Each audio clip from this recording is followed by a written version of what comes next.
Unified 911, anong matutulong namin sa'yo? Anya ti maitulog mi ken kahapon. Anong may tatabang ko sa Unsay imo? akong ikatabang nimo? Ngini makadabang na misal ka no. Sa anumang wika o dialekto, may tulong na darating sa iyo.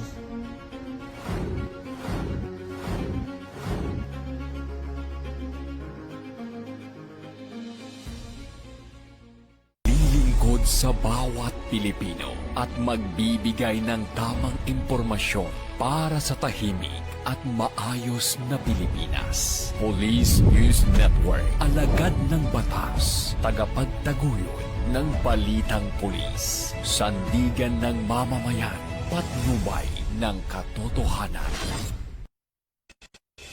La Campo Crame, maghahatid ng pinakahuling kaganapan at nagbabagang balita. Ito ang PNN Police News Network. At ngayon, ang inyong mga tagapagbalita. Magandang araw, bagong Pilipinas! Ako ang inyong alagad ng batas, tagataguyod ng Balitang Pulis, Patrolman Edwin Baris. Kami po ay maghahatid ng tamang balita, kwento ng pulis at serbisyo para sa mamamayan. At ito ang PNP News Online. Ang pangunahing balita ng Police News Network, alagad ng batas, tagataguyod ng Balitang Pulis.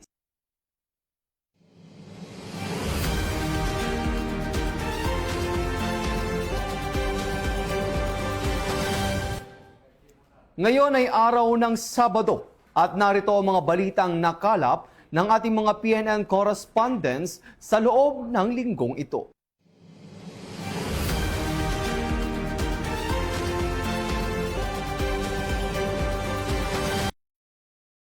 Naaresto ng pinagsanib na pwersa ng Alicia Municipal Police Station, katuwang ang mga operatiba ng Isabela Police Provincial Office, ang isang lalaki na kabilang sa Regional Top 2 Most Wanted Person, kaugnay ng kasong 15 counts of qualified rape of a minor. Sinagawang operasyon sa Calamba City, Laguna.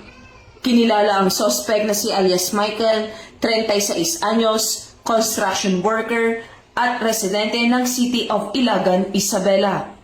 Ang pagkakaaresto ay sinagawa sa bisa ng warrant of arrest na inilabas ng Regional Trial Court Branch 18, Ilagan City, Isabela noong Disyembre 19, 2025 para sa nasabing kaso. Ayon naman kay Police Colonel Manuel B. Bringas, Provincial Director ng Isabela Police Provincial Office, na patunay ang matagumpay na operasyon ng matibay na koordinasyon at dedikasyon ng kapulisan sa pagtugis sa mga nagtatago sa batas at sa pagbibigay ng hustisya sa mga biktima ng karahasan. Sa Isabela Police Provincial Office, ako si Patrolwoman Maria Señora Aguya, nagbabalita para sa Police News Network, alagad ng batas, tagataguyod ng... Dalawang sospek ang naaresto matapos masabat ng mga otoridad ang tinatayang mahigit 2,600,000 na halaga ng smuggled at illegal na sigarilyo sa isinagawang checkpoint at hot pursuit operation sa bayan ng Pigcawayan, Cotabato. Naghanap ang operasyon bandang 1:30 ng hapon noong Hunyo 14 ng kasalukuyan taon sa barangay South Manuang. Nagsimula ang insidente ng parahin ng checkpoint personnel ang isang puting Isuzu forward cargo truck para sa regular na inspeksyon. Habang sinusuri ang sasakyan, napansin ng mga pulis ang isang master case ng undocumented Berlin cigarette na kitang-kita sa loob ng truck. Sa halip na sumunod, biglang humarurot ang driver dahilan upang magsagawa ng agarang hot pursuit operation ang mga otoridad. Natapos ang habulan sa barangay North Manuangan kung saan matagumpay na naharang ang sasakyan at naaresto ang dalawang sakay nito. Kinilala ang mga sos bilang si alias Gadol, 30 taong gulang ang driver ng truck, at si alias Cadet, 18 taong gulang ang helper. Pareho silang residente ng Cotabato at mga karatig lugar. Sa masusing inspeksyon ng kakargamento, natuklasan ang malaking stockpile ng smuggled cigarettes, kabilang ang 43 master cases ng Berlin cigarettes at 950 rims ng Fort Menthol cigarettes. Nakumpiska rin ang ginamit na cargo truck. Ang kabuuang halaga ng mga nasamsam ay umabot sa 2,652,608 piso. Isinagawa ang inventory at evidence marking sa presensya ng barangay officials at kinatawan ng Bureau of Customs upang matiyak ang maayos at transparent na dokumentasyon ng ebidensya. Pinuri naman ni Police Brigadier Brigadier General Alan B. Manibog, Acting Regional Director ng PRO 12, ang operating units dahil sa mabilis at epektibong operasyon. Binigyan diin niya na patuloy ang pinaigting na kampanya laban sa smuggling at iba pang kontrabando upang maprotektahan ang ekonomiya at mapanatili ang kaayusan. Mula dito sa Cotabato Police Provincial Office, ako po si Police Corporal Bernadette Himalaya Camino, nag-uulat mula sa Police News Network. Bagong PNP para sa bagong Pilipinas, serbisyong mabilis, tapat at nararamdaman. Isang 28 anyos na lalaki na naitala bilang street-level individual ang naaresto sa isinagawang bypass operation sa Barangay Katampugan, Pinokpo, Kalinga. Nahuli ang suspect matapos nitong magbenta ng siyam na sachet ng pinaghihinalaang shabu na may kabuoang timbang na 1 gramo at tinatayang may standard drug price na 68,000 pesos. Na-recover din mula sa kanya ang isang bukas na sachet na naglalaman ng mga bakas ng pinaghihinalaang shabu. Naging matagumpay ang operasyon sa pamamagitan ng koordinasyon at pagtutulungan ng mga operatiba mula sa Pinokpok Municipal Police Station, Philippine Drug Enforcement Unit at Provincial Intelligence Unit ng Kalinga Police Provincial Office, 1st Kalinga Provincial Mobile Force Company, Regional Mobile Force Battalion 15 at Philippine Drug Enforcement Agency ng Kalinga. Ang suspect at ang mga nakumpiskang ebidensya ay dinala sa kustudiya ng Pinokpok Municipal Police Station para sa kaukulang dokumentasyon at wastong disposisyon. Nahaharap ang suspect sa kasong paglabag sa Republic Act 9165 o ang Comprehensive Dangerous Drugs Act of 2002. Muling pinagtibay ng Kalinga Police Provincial Office ang kanilang layunin na patuloy na magsasagawa ng mas pinaigting na operasyon laban sa iligal na droga upang mapanatili ang kapayapaan, kaayusan at kaligtasan ng mamamayan sa lalawigan. Mula dito sa Tabuk City, Kalinga, ako ang iyong Police News Network Correspondent, Police Staff Sergeant Precious May Donaal, alagad ng batas, tagataguyod ng Balitang Pulis. Bilang bahagi ng patuloy ng programa ng Police Community Affairs and Development Group na palakasin ang ugnayan ng kapulisan at komunidad sa pamamagitan ng information awareness at community engagement activities. Nagsagawa ng information drive at awareness campaign ang tauhan ng Community Assistance and Development Division sa Barangay Sauyo, District 6, Quezon City nitong Lunes. Pinangunahan ni Police Major Adonis Paul G. Iscamillan, Assistant Chief ng CAD sa ilalim ng pangangasiwa ni Police Colonel Luis E. Gisik, Chief ng CAD, ang nasabing aktibidad. Nakaisa rin ang tauhan ng Police Station 3 ng QCPD sa pangunguna ni Police Lieutenant Jefferson Maderaso, Chief ng ESCAS, kasama sina Second Lieutenant Rowena P. Espartero, Philippine Army.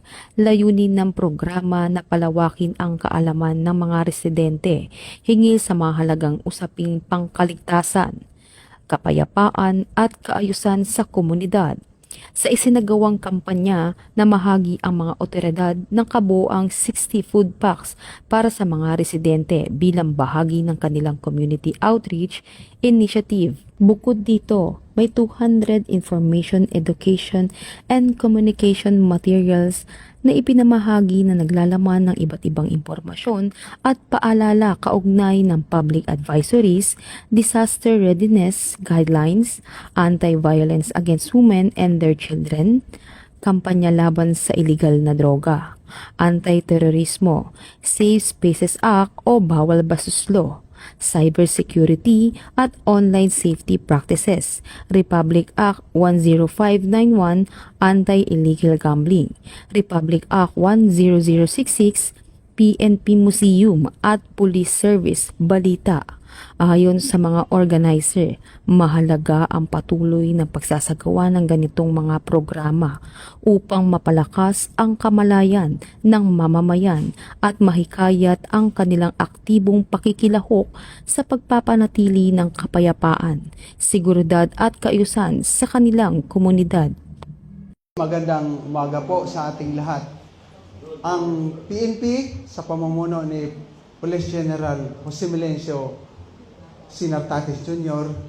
at ang TKG sa pamumuno ng aming Director na si Police Brigadier General Bina Habana Guzman ay nagpapaabot ng taos-pusong papasalamat dahil sa inyong presensya sa inyong pakikiisa sa ating information drive and awareness campaign.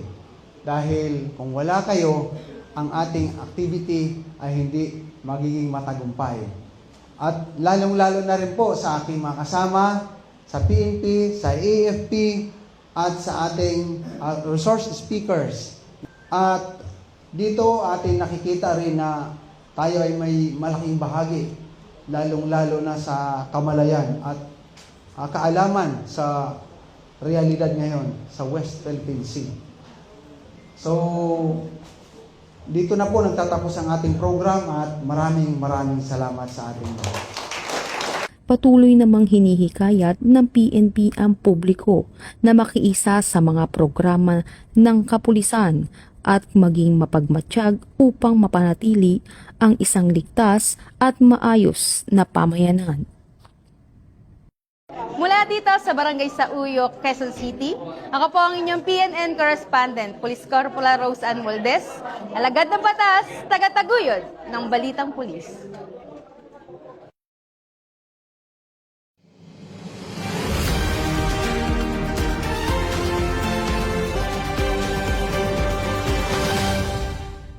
Isa sa mga makabuluhang aktibidad na isinagawa ng RPSB Team Tagbon ay ang programang Teacher Kong Pulis na naglalayong magbigay ng kaalaman at inspirasyon sa mga mag-aaral habang pinalalakas ang tiwala at pakikipag-ugnayan ng pulisya sa sektor ng edukasyon. Bilang bahagi ng kanilang community engagement program, nagsagawa ang RPSB Team Tagbon ng aktibidad na Teacher Kong Pulis sa Barangay Tagbon, Milagros, Masbate. Ang sa nasabing programa, pansamantalang ginampanan ng mga pulis ang papel bilang guro upang magbahagi ng mahalagang kaalaman sa 10 mag-aaral sa elementarya tungkol sa disiplina, paggalang sa batas, pagmamahal sa bayan at pag-iwas sa iba't ibang uri ng krimen at iligal na gawain. Sa pamamagitan ng Teacher Kong Pulis, nais nating maiparating sa mga kabataan ang kahalagahan ng edukasyon, disiplina at pagiging responsableng mamamayan. Layunin din nating mapalapit ang kapulisan sa komunidad, lalo na sa mga mag-aaral. Ay patuloy ang Masbate PPO sa pagsasagawa ng mga programang nakatuon sa edukasyon, kapayapaan at pagpapaigting ng ugnayan sa komunidad tungo sa isang ligtas at maunlad na lipunan. Mula dito sa Masbate Police Provincial Office, ako po si Police Corporal Danet R. Alba, nag-uulat para sa Police News Network. Bagong PNP para sa bagong Pilipinas, serbisyong mabilis, tapat at nararamdaman. Isang mangingisda ang nasakote sa ilegal na pangingisda gamit ang dinamita sa isinagawang operasyon ng Bohol Maritime Police Station sa karagatan ng Kalituban Island, Talibon, Bohol. Ayon sa ulat, bandang humigit kumulang alas 9 ng umaga, petsa 11 ng Hunyo, taong 2026, nakatanggap ng impormasyon ang mga tauhan ng Maritime Mobile Team Talibon hinggil sa umano'y nagaganap na illegal na pangisda gamit ang dinamita sa nasabing lugar. Dahil dito, agad silang nagsagawa ng Seaborne Patrol Operation upang beripikahin ang ulat. Habang nagpapatrolya, nakarinig ang mga operatiba ng malakas na pagsabog mula sa isang motorized bangka. Agad nilang tinungo ang pinagmulan ng pagsabog at naaktuhan ng ilang individual na sumisisid gamit ang kompresor at nangongolekta ng kanilang huling isda. Nang magpakilala ang mga operatiba bilang mga tauhan ng Philippine National Police Maritime Group, mabilis na tumakas ang 3 sospek sakay ng kanilang bangka at iniwan ang isa nilang kasamahan na kalaunan ay naaresto. Sa isinigawang inspeksyon, nakumpiska ng mga otoridad ang 6 na bote na hinihinalang improvised explosive device o TERO, 8 kilong isda na pinaniniwalaang nahuli gamit ang pampasabog, isang motorized bangka, isang makina at isang improvised air compressor. Nahaharap ngayon ang sospek sa kasong paglabag sa Section 92 ng Republic Act 10654 o ang pagbabawal sa pangingisda gamit ang pampasabog, lason o kuryente. Mula dito sa Regional Maritime Unit 7, Bohol Maritime Police Station, ako ang inyong PNN correspondent, Patrolman Jonathan L. Senya, alagad ng batas, tagapagtaguyod ng Balitang Pulis, bagong PNP para sa bagong Pilipinas, serbisyo mabilis, tapat at nararamdaman. At yan ang mga balitang nakalap ng ating mga PNN correspondents mula Luzon, Visayas at Mindanao sa loob ng linggong ito. Sa ngalan ng pamunuan ng Philippine National Police, sa pangunguna ni Chief PNP Police General Jose Melencio C. Nartates Jr. at sa pamumuno ni President Ferdinand Marcos Jr., kami ay maglilingkod sa bawat Pilipino at magbibigay ng tama at balanseng balita. Mula rito sa tanggapan ng tagapag-ugnay ng Pambansang Pulisya ng Pilipinas, Kami ang inyong alagad ng batas, tagataguyod ng Balitang Pulis, Patrolman Edwin Baris. Ang pangunahing balita ng Police News Network. At ito ang bagong PNP para sa bagong Pilipinas. Serbisyong mabilis, tapat at nararamdaman.